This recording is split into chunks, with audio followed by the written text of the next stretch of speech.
Så har vi forbindelse til Adnan Abdic ved os fra vores studie i Aarhus. Du tilhører den retning inden for islam, forstår jeg, der kaldes for salafisme, og mener altså ikke, at muslimer bør stemme. Prøv at forklare kort til den undrende befolkning, hvorfor det skulle give mening. Det giver nemlig ikke mening at stemme for os muslimer, da det gavner ikke muslimer at stemme. Vi har set, hvad demokratiet har ført til. Den krænker profeten Muhammed sallallahu i demokratiets navn, under ytringsfrihedens navn. Så dermed, jeg mener, hvis jeg stemmer, så er jeg med til at give accept på, at profeten Muhammed sallallahu kan krænkes, og dermed kan jeg også give accept til det droneangreb, Danmark sender i det muslimske land. Og alt lovgivning tilkommer først og fremmest til Allah subhanahu wa ta'ala, og derfor er det ikke tilladt for os at stemme på menneskeskabte lov og regler. Det lyder jo så udmærket. Altså man kan sige, at der er lidt kluder i logikken, fordi hvis der var et flertal i Danmark for ikke at bruge droner, så ville demokratiet jo have sejret og dermed have skånet folk. Men lad mig være meget mere konkret, fordi du siger, at alt står i Koranen, og man skal bare følge, hvad der står der. Hvad siger Koranen for eksempel om færdselsloven, fordi der er jo tale om, at man for eksempel skal sætte hastighedsbegrænsningerne op til 130.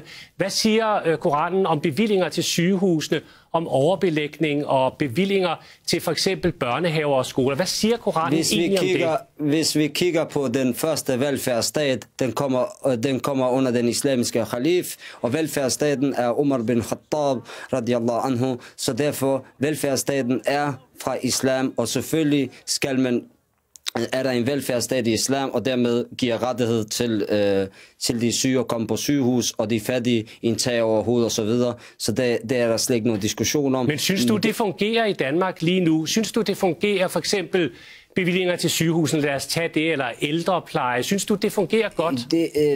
Det kan man godt sige, det fungerer. Jeg har ikke noget imod det danske velfærdssystem, som er overensstemmelse med Koran og Sunna, men der, hvor jeg har med til, hvor man krænker andres religiøse følelser, og dermed, men først og fremmest, den største problem er, at vi muslimer, og det er ikke kun os muslimer, der ikke stemmer. Vi har set 16.000 Jehovas vidner, som ikke også stemmer. Og vi har set, sidste valg var der 15%, der var sofavælgere. Hvad gør man ved dem også? Så på den måde, der er mange, der har sagt... Undskyld, dem taler vi naturligvis også med. Altså, det er ikke fordi... altså, jeg synes bare, det er interessant, fordi der er vældig mange muslimer i Danmark. Og derfor er det interessant at høre dit synspunkt. Så mit spørgsmål er stadigvæk, du går ind for den danske velfærdsstat, du synes som er overensstemmelse med Koran og Sunna, fordi velfærdsstaten er overensstemmelse. Hvad du siger efter Koran? Jeg forstår ikke det ord, du bruger. Efter Koran og Sunna, det betyder profeten Muhammed sallallahu sædvane. Muhammeds sædvane. Hvad siger Muhammeds sædvane om for eksempel børnehaver? Vi har set Umar bin Khattab, det giver retten til børnene at gå i skole og så videre. Vi har set, det er ikke nogen problemer. Der hvor det kommer, det er at lovgive om noget, som Allah subhanahu wa ta'ala har forbudt. Det er der problemet kommer. Ved at krænke andre religiøse følelser, om det er jøder, om det er muslimer, om det er kristne, det er ikke tilladt. Og det er der problemet kommer. Problemet kommer ikke i velfærdssystemet, problemet kommer i at krænke andre. Og vi har set det her politikere, som er med til at krænke profet Muhammed sallallahu, og dermed kommer de løbende, når der er valg, så kommer de løbende over til moskéer for at få nogle stemmer fra muslimerne. Og selvom de har været med til at anerkende den lov, der tillader at krænke vores Muhammed sallallahu alaihi wasallam. Hvad er det, du siger til sidst? Jeg forstår ikke... Fred være med ham.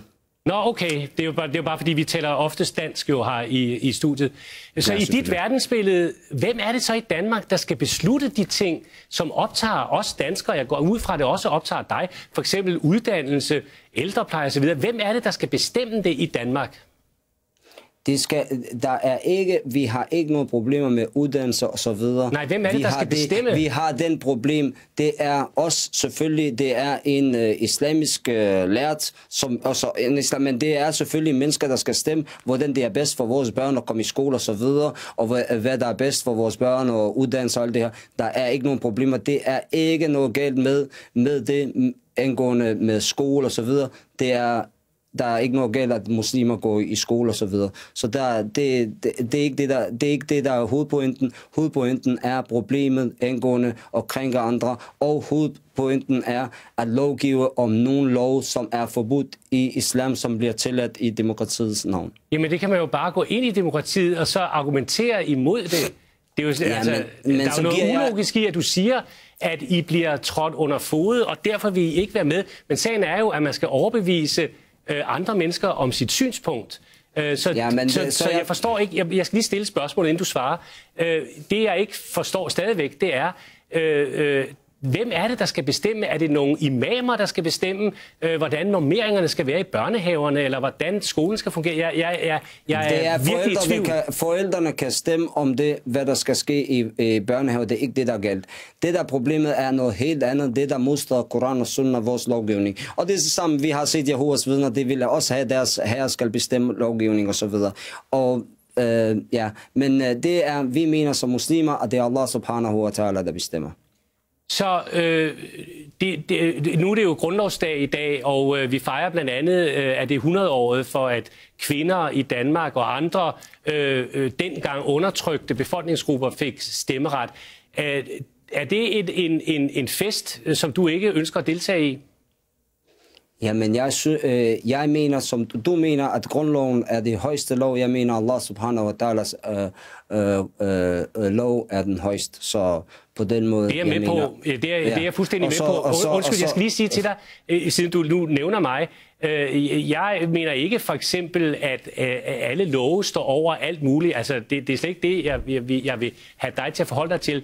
Det, jeg vil bede dig om at forholde dig til, det er, hvordan demokratiet i din verdensopfattelse skal have en fremtid i Danmark. Skal det afskaffes og erstattes af noget andet, eller hvordan ser du det? Jeg mener, at Allah subhanahu wa ta'alas lov og regler, det er det bedste, og jeg mener selvfølgelig for enhver menneske, men det er først og fremmest mennesker, der vælger selv, om de vil følge Guds lov og regler, og vi er ikke det eneste, der er ude på. Der er faktisk rigtig mange antidemokrater, om de er muslimer og ikke muslimer i den her valg, som har valgt at ikke stemme, så det er ikke kun os. Nej, det forstår jeg. Jeg undrer mig over, at hvis man har det synspunkt, og man lever i Danmark, hvorfor? Jeg kunne forestille mig, at du har valgt at bo i Danmark. Det kan være, at jeg tager fejl, men det lyder som om, at du har valgt at bo her. Hvorfor har du valgt at bo i et samfund, hvor der ikke er udsigt til, at din samfundsmodel vil komme til at nyde fremme de første, hvad skal vi sige, 200-300 år? Hvad gør vi så med de danskere, der ikke selv stemmer?